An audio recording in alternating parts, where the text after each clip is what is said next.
Noemi, ela lembrou da violência, né? E aí a gente vê um clima, né, de crescimento da violência urbana no Brasil, e especialmente aqui também no Ceará, a gente não poderia ficar de fora dessa realidade. Eu queria saber, doutor Rubens, como é o trabalho do Núcleo de Atendimento aos Jovens e Adolescentes em Conflitos com a Lei, e diante dessa violência, como é que a gente faz para não perder a juventude? Perfeito. O nosso núcleo, Fernanda, ele trabalha exclusivamente na proteção, né, e na defesa desse adolescente que pratica um ato infracional, ou seja, aquele ato análogo a crime, né? Então, nós estamos diariamente dentro das unidades socioeducativas, aqui em Fortaleza são 10, né? Nós temos uma equipe dentro das unidades, nós fazemos atendimentos com esses adolescentes que estão lá cumprindo medida socioeducativa, nós fazemos as audiências, e nós também, para além disso, visamos a proteção integral desse adolescente. Então, por exemplo, nós preparamos esse adolescente para o seu retorno à sociedade. Então, nós visualizamos, por exemplo, hipóteses de que quando esses adolescentes estão ameaçados de morte, ou quando esses adolescentes não podem mais retornar aos seus territórios em decorrência desse conflito de facções, que isso é uma realidade aqui da nossa cidade e, posso dizer, do nosso estado. Então, a atuação do nosso núcleo, para além da mera defesa judicial dentro do processo, hoje é uma atuação muito integrada com outras instituições, com outros órgãos, que possam garantir o retorno desse adolescente em segurança. E muitas vezes, posso dizer que não é mais possível esse retorno à família. E aí nós temos que buscar outros mecanismos de onde inserir esses adolescentes. E como você bem ressaltou, hoje a cidade passa, o Estado, né, e o país, por um grande crescimento dos conflitos entre grandes organizações criminosas. E essa população tão vulnerável quanto são os adolescentes e jovens que nós atendemos, ela é talvez aquela que é mais vítima de toda essa violência, porque ela é vítima direta, porque os números e índices de homicídios na adolescência só crescem, e também ela é cooptada por essas organizações criminosas. Então, nós temos um grande desafio, que é proteger essas vítimas, porque eles em conflito são vítimas, e, ao mesmo tempo, né, trazê-los de volta à realidade, a uma possibilidade de algum tipo de futuro. Uhum. Doutora Noemi, que direitos básicos ainda são negados a crianças e adolescentes? E como tem sido o trabalho do Núcleo de Atendimento da Defensoria Pública da Infância e Juventude? Eu vou falar um pouquinho primeiro do Núcleo, né? Núcleo de Atendimento da Defensoria na Infância e Juventude, que atua nas questões relacionadas a crianças e adolescentes em vulnerabilidade e muitas vezes em situação irregular. O que é isso, Fernanda? Você vê, por exemplo, que existem crianças que estão fora do seu ambiente familiar natural e muitas vezes estão com famílias que não é a sua família biológica, né? Então, às vezes, uma mãe, um pai que abandona seu filho com um vizinho, com um parente mais distante. Então, o NADIGE, ele atua para regularizar essas situações e também atua em relação aos acolhimentos de crianças que já foram institucionalizadas. Então, veja bem, a Defensoria tem 2 núcleos, um que trabalha, como o doutor Rubens falou, nessa questão dos adolescentes em conflito com a lei, e o outro que trabalha justamente para trazer a proteção dessas crianças que estão em acolhimento, quer dizer, elas foram institucionalizadas ou por uma questão de violência, de negligência, de abandono, não tem qualquer familiar que possa amparar essas crianças e adolescentes, então eles ficam em acolhimento, né, sobre a proteção do Estado. E o NADIGE, ele atua acompanhando esses jovens. Nós interpomos, por exemplo, ações de guarda, de adoção para essas pessoas, como também em relação às crianças e adolescentes que estão numa situação de irregularidade. Então, as pessoas que estão nos ouvindo, que estão nos assistindo, se conhecem crianças que estão em família de forma irregular, que precisam regularizar uma questão de uma guarda ou de uma adoção e que não são familiares dessas pessoas, né, podem procurar o NADIGE, que é o núcleo que eu atuo. Em relação aos direitos, a gente vê essa questão de implementação de direitos é uma questão muito complexa, assim como a questão trazida pelo Dr. Rubens da violência, porque envolve todo um contexto social de necessidades básicas, né? Então, por exemplo, eu recebi a documentação, só para te passar assim, um caso bem emblemático, de uma criança que havia sido acolhida porque morava sob um viaduto, né? Com um viaduto na família, a família não tinha nenhuma condição. Essa criança, ela foi encaminhada para um hospital com mordidas de rato. Então, a criança na rua que estava totalmente com infecção por conta de mordidas de rato. E aí chegou a ser acolhida, institucionalizada, porque não há qualquer condição dessa família biológica. E o que é que eu quero te dizer com isso? Que às vezes há amor nessas famílias. Então, algumas crianças, elas são institucionalizadas não porque não há amor dessa sua família biológica, mas é porque falta qualquer condição para se ter essa criança nesse seu familiar. Porque a própria família está em vulnerabilidade. A própria família não tem documentação, não tem emprego, não tem meio nenhum sequer para ela subsistir de uma forma com dignidade. Então, são nessas situações que a gente atua. Quais são essas irregularidades, né, que a senhora citava? Eu sei que a senhora citou um caso de uma criança que está na família, mas a família não tem como cuidar. E as irregularidades? Ainda existem adoções sem ter o papel direitinho? Ainda tem aquela coisa de pegar a criança nascer e pegar e ficar para você? Infelizmente, isso não pode ocorrer. A legislação é contra esse tipo de conduta, porque qualquer família que deseja adotar uma criança, ela tem que ter o cadastro no Sistema Nacional de Adoção e ela tem que aguardar o seu momento de adotar. Porém, em algumas situações, isso ainda acontece. E nós, lá no Núcleo de Atendimento da Defensoria, a gente praticamente todos os dias nós atendemos pessoas com esse perfil, que estão com crianças de forma irregular. Quando eu te falo irregular, é porque essa criança não está com nenhum membro da sua família biológica. Então, essas pessoas que estão com essa criança, elas precisam regularizar essa situação, se for possível, porque a gente analisa se há possibilidade dessa regularização ou não.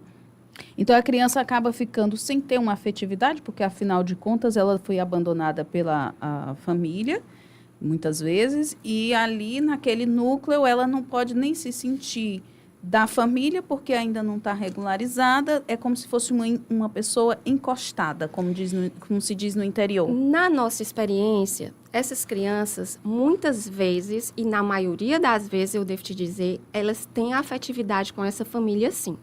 Então, são famílias que muitas vezes criam desde bebê, desde que saiu da maternidade. Então, há um vínculo afetivo muito forte. Em algumas situações, né, quando esse vínculo afetivo ele já é concretizado pelo tempo, essa criança já vê essa família como sua família e aquela família também vê aquela criança, aquele adolescente como seu filho. Então, a gente analisa a situação e vê se é possível regularizar através de uma guarda ou através de uma adoção. Em algumas situações, isso é possível. E aí, assim, o ideal é que a pessoa nos procure para a gente conhecer a história dessa família e ver, fazer todo o possível para que essa relação socioafetiva seja reconhecida na justiça. É um trabalho grande, né? Porque é um trabalho de análise.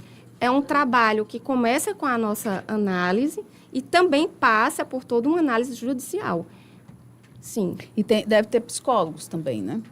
Nós, no nosso núcleo, nós temos um assistente social que atua dando todo esse suporte com a rede da infância e da juventude aqui na nossa cidade. Doutor Francisco Rubens, a gente tem um perfil desse adolescente infrator aqui no Ceará? A gente não poderia falar propriamente, Fernanda, talvez em perfil, porque talvez a gente acabe estigmatizando. Mas quando a gente vai estudar e analisar quem são esses adolescentes, e hoje o nosso núcleo tem tentado fazer esse trabalho de pesquisa, a gente tem percebido algumas características que são comuns, né? Muitos desses adolescentes, eles, como a doutora Noêmia também colocou, são crianças que perderam ali na infância muitos de seus direitos. Nós temos uma pesquisa recente desse primeiro semestre com 118 adolescentes em privação de liberdade. Desses, nós visualizamos que metade deles estava fora da sala de aula quando cometeu o ato infracional. Então, a gente já consegue perceber que esse adolescente normalmente está fora da escola e ele passa a ser um alvo fácil ali para essas organizações criminosas. Desses 50%, nós percebemos que 40% deles, o motivo para ele não frequentar mais a escola é justamente a questão dos conflitos territoriais. Então, nós também percebemos como característica desses adolescentes que eles vivem em localidades em que há esse fatiamento da cidade, essa divisão entre facções criminosas. E, claro, a nossa grande maioria de adolescentes em conflito com a lei, eles são estigmatizados, muitas vezes pela violência institucional, e são adolescentes pretos e pardos. Né? Então, nós não podemos dizer propriamente que o adolescente em conflito com a lei tem um perfil. Não, eles são de uma diversidade, né, e de uma riqueza, cada um na sua individualidade, mas nós podemos dizer que eles têm cada um algumas características que determinam um pouco, né, o caminho que leva eles a chegar até lá. Nós vamos começar especialmente com a evasão escolar. É um momento crucial ali para que ele, infelizmente, venha a praticar um ato infracional.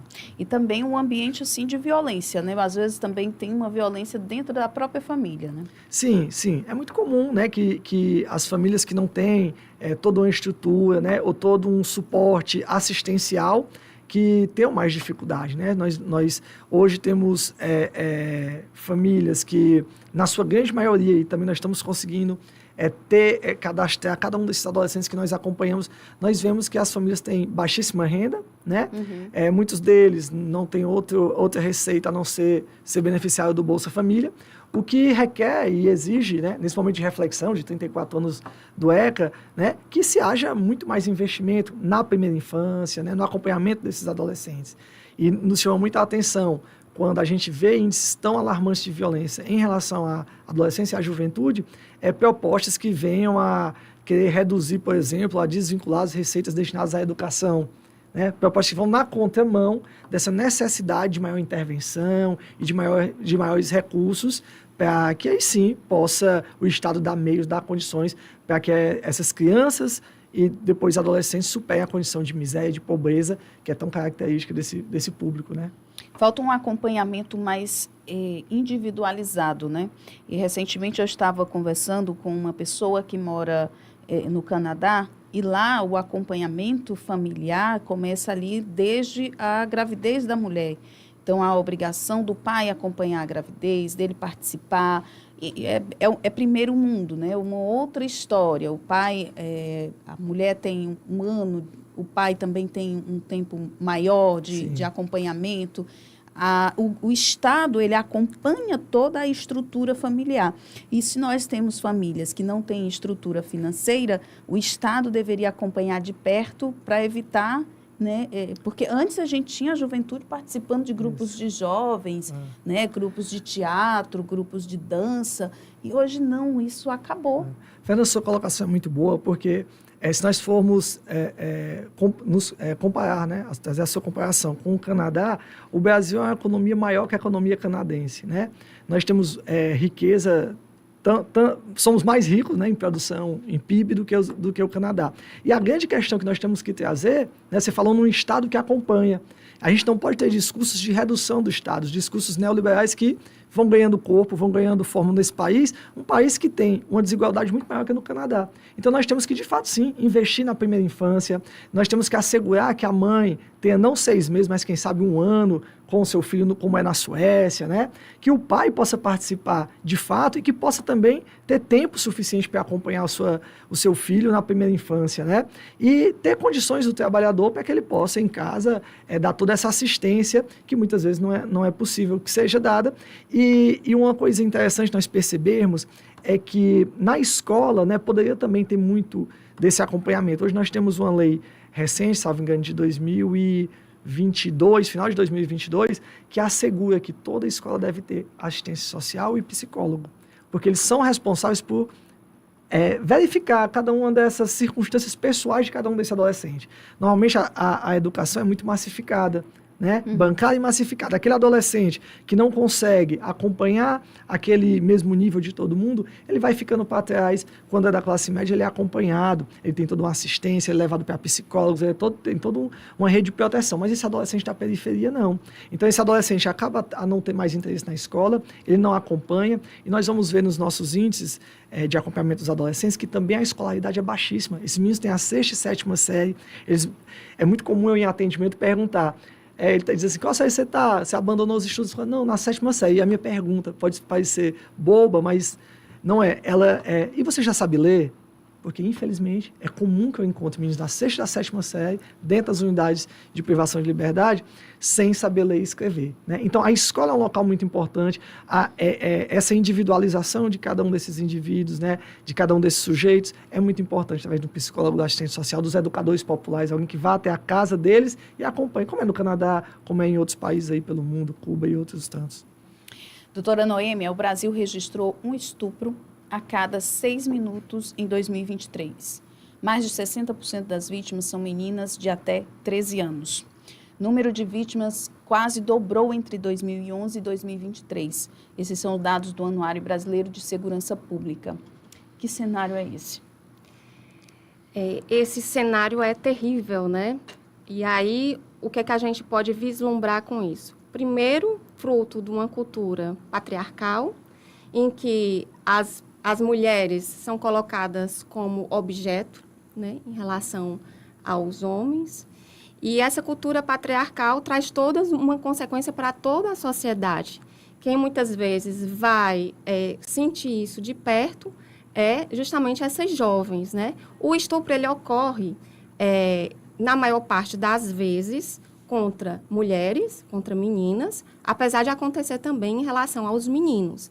E em boa parte, acho que, não sei te dizer agora a porcentagem, mas a grande maioria, ela ocorre quando a pessoa que pratica esse estupro é alguém próximo a essa pessoa, a essa vítima. Então, muitas vezes, é o próprio pai, é um avô, é um irmão, é um tio, ou um conhecido da família, né? Então, a gente tem a ideia, geralmente, de que essas ações, elas acontecem por pessoas desconhecidas. Não. Os estudos e as pesquisas mostram que as pessoas que estão praticando estupro hoje em relação a essas meninas, a essas crianças e a essas adolescentes, infelizmente, são pessoas muito próximas a ela, o que também traz uma grande dificuldade de denúncia. Porque o que é que acontece na nossa atuação? O que é que a gente vê? Que muitas vezes a própria família, ela não acredita na palavra daquela criança. Então, isso é uma dificuldade muito grande. A gente trabalha com muitas meninas que dizem, a gente vê os depoimentos, a gente vê a fala delas, ela diz, mas a minha mãe não acreditou que o meu padrasto fez isso comigo, ou que meu pai fez. Então, assim, por ser pessoas próximas, e muitas vezes que têm uma conduta tranquila, calma, às vezes a própria família desacredita da palavra dessa vítima, né? E inibe essa criança ou esse adolescente de falar. Até mesmo porque essas pessoas também fazem isso através de ameaças. Uhum. Então, infelizmente, é também uma questão muito difícil da gente te dizer assim, como resolver, porque tem toda essa complexidade de como isso é realizado, como é que isso é praticado, mas, ao mesmo tempo, a gente acredita que com campanhas de conscientização, e inclusive a Defensoria Pública faz um trabalho de educação em direitos humanos. Nós estamos com um projeto que vai até as escolas públicas. Esse projeto, Minha Escola Tem Direitos, foi iniciado esse ano. E uma das palestras que a gente tem levado para esses adolescentes é a questão da violência sexual. Então, só mesmo todo um apoio da sociedade, das instituições, para trazer conhecimento para esses próprios jovens e para essas famílias poderem combater esse tipo de crime, né? Para a gente terminar, eu vou perguntar rapidamente para vocês, e se não fosse o ECA? É muito desafiador essa pergunta, né? Porque a gente tem o ECA como um marco, né? Mas eu acho que é preciso muito mais, né? Mais do que comemorar esses 64 anos, é preciso muito trabalho e nós pensarmos, né? Onde o Estado, a sociedade, as famílias, onde nós falhamos nesses 34 anos, que nós deixamos com que tantas crianças sejam violadas em seus direitos, com que tantas crianças e adolescentes sejam mortos e tenham índices tão alarmantes. Então, o ECA deve ser ressaltado, valorizado, mas a gente tem que sair um pouquinho, né, desse passado dos 34 anos e pensar onde nós falhamos e como vão ser os próximos 34 anos. E se não fosse o ECA, doutora? Pois é, eu me acosto aqui ao entendimento do Rubens e só para te trazer que apesar da gente estar com o ECA há 34 anos, foi preciso, por exemplo, em 2014, a edição da lei do menino Bernardo, que agora em julho fez 10 anos. Uhum. Foi preciso também vigorar a lei do Henri Borel, né, que traz a questão da violência doméstica contra crianças e adolescentes. E todos esses instrumentos legais, eles vêm amparados na Constituição Federal de 88, que traz como base, como pilar dos direitos da criança a proteção integral, o Estatuto da Criança e do Adolescente, mas a gente percebe que ainda existe um longo caminho para a implementação. Que bom que existe o Estatuto da Criança e do Adolescente, que bom que existe toda uma preocupação social em relação a isso, mas a gente ainda tem que concretizar esses direitos. É isso, conversamos aqui com os defensores públicos Francisco Rubens, do Núcleo de Atendimento aos Jovens e Adolescentes em Conflito com a Lei, e a Noêmia Landim, do Núcleo de Atendimento de Defensoria Pública da Infância e Juventude, a quem eu agradeço os dois. Muito obrigada. 4h31, nós vamos para um rápido intervalo e voltamos já. Rádio Jovem Pan News Fortaleza, 92,9. A rede da informação. Conexões na Jovem Pan News. Olá, eu sou o Ricardo Bezerra e não perca o Conexões dessa segunda-feira, 15h. Será mais um programa sensacional. Tudo começou com um simples sonho juvenil, onde um jovem casal resolveu montar um negócio de sorvete e que se tornaria um dos maiores cases de sucesso deste segmento em todo o Brasil. Eu estou falando da San Paolo Gelateria e quem vai contar essa incrível história são esses dois jovens, o Renan Aguiar e a Renata Abreu. Portanto, nesta segunda, 15h, ao vivo, aqui na Jovem Pan News Fortaleza 92,9. Eu garanto que você vai gostar. Futebol 2024 é na Jovem Pan News Fortaleza. Oferecimento Normatel. Tudo para fazer a sua obra acontecer. 3 motivos para relaxar na hora de comprar seu imóvel. Barulho do mar, pé na areia e a credibilidade da Placic e Tech. Chegou o Ocean Way Riviera, um condomínio resort, o último empreendimento pé na areia do Aquiraz Riviera. Unidades a partir de 297 mil. Entre lazer ou investimento, escolha os dois. Ocean Way Riviera. Estande no Iguatemi e decorado no Aquiraz Riviera. Empreendimento incorporado no Registro de Imóveis número 3/11.237. Cartório do Terceiro Ofício de Aquiraz. Mais informações 3198-6666. Satisfeito com o tamanho do seu órgão? Saiba que temos a solução. Agora, no Brasil, você conta com a credibilidade do maior grupo do país em saúde sexual masculina. Técnica indolor, realizada por médicos, sem necessidade de cirurgia, com resultados e recuperação imediata. Marque agora a sua consulta. Seu prazer e confiança podem ser muito maior. Master Medical Group. Ligue agora, 3771-4488. 3771-4488. Médico responsável, Dr. Jorge dos Santos, 24154. Vem aí o Suns Clube Washington Soares. Tá chegando mais um clube em Fortaleza e você não pode ficar de fora. Só no Suns você encontra produtos importados e exclusivos, embalagens econômicas para uma compra inteligente e vantajosa, novidades todos os dias e uma grande variedade de produtos Members Mark, a marca exclusiva do Suns. Seja Suns você também. Acesse sejasócio.sunsclube.com.br. Suns Clube, vale muito ser Suns. Minuto sobre rodas. Uma das perguntas mais frequentes no mundo automotivo é: de quanto em quanto tempo devo fazer a revisão do meu carro? E a resposta é: a manutenção preventiva deverá respeitar o tempo e a quilometragem indicada pelo fabricante no manual do usuário. Geralmente, a indicação é que ela seja feita de 6 em 6 meses ou a cada 10 mil quilômetros rodados. Nos veículos usados, a recomendação é seguir a sequência indicada para as primeiras revisões sugeridas pelo fabricante. E lembre-se, a revisão automotiva não diz respeito apenas ao seu meio de transporte, mas também ao seu bolso e à sua segurança, assim como de toda a sua família. Você ouviu Minutos sobre Rodas com Harrison Real. Pan News em Revista.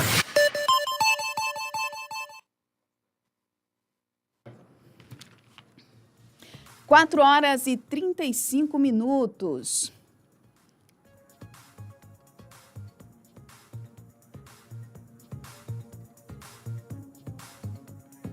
E agora a gente vai para o nosso segundo destaque. A gente vai falar sobre o apagão cibernético que a gente teve recentemente, né? Que está movimentando aí toda a imprensa, toda a situação. Nós vamos falar sobre isso agora.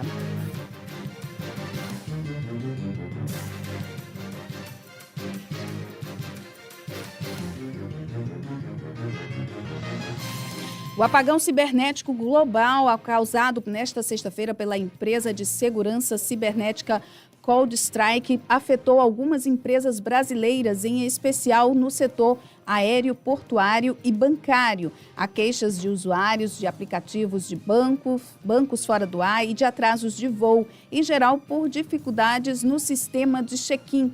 No Aeroporto Internacional de Brasília, administrado pela Inframérica, o impacto foi muito pouco, restrito a voos de apenas uma companhia. E a Força Aérea Brasileira não foi afetada pelo apagão cibernético. O sistema de controle do espaço aéreo brasileiro, incluindo todos os equipamentos e software utilizados pelo Departamento de Controle do Espaço Aéreo, permaneceu operando normalmente durante o período. E o Gabinete de Segurança Institucional, ligado à Presidência da República, divulgou um alerta orientando instituições e entidades ligadas à administração pública federal sobre procedimentos a serem adotados diante do apagão cibernético ocorrido nesta sexta-feira. A pane provocada pela empresa de segurança cibernética CrowdStrike afetou vários países, inclusive o Brasil.